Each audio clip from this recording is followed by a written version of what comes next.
Hello everyone, welcome to the OOPS concept in C#. In this video we will discuss the difference between the method hiding and method overriding. So in the previous videos we have seen the method hiding and the method overriding. In this video we will discuss what is the difference between these two.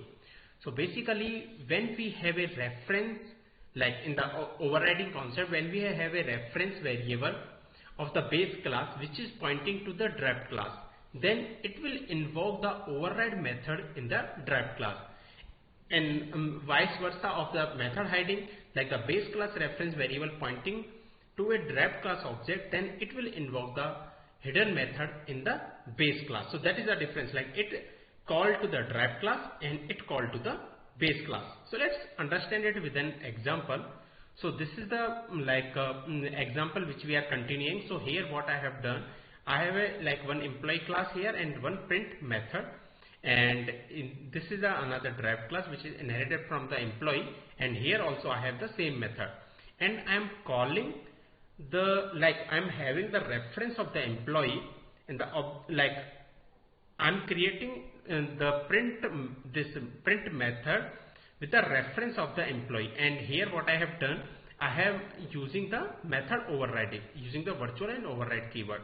So at point of this time, if I will run, so what it says, like method overriding a base class reference variable means a base class, this base class reference variable, if it is pointing to the derived class, then what it will invoke? It will invoke the method of the derived class, means it will call to this method. So let's run this and see it is giving output as expected.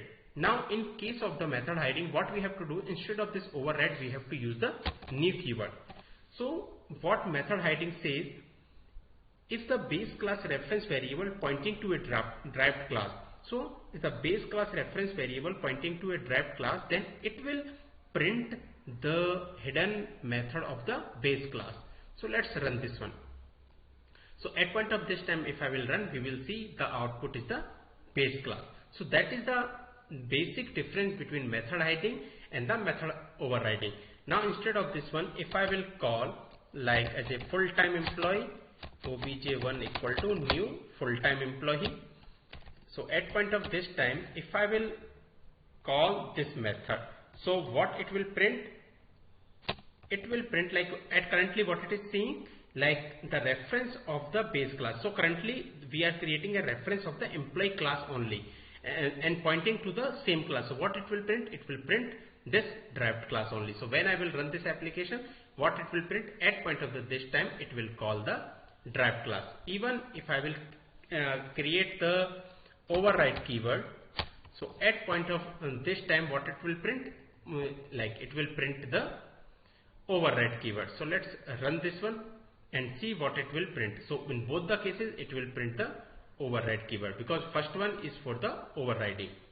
So in this way, we can achieve the method hiding and the method overriding, and it's a common question interviewer ask while giving the interview, what is the difference between method hiding and method overriding. So that's it for this video. Thank you.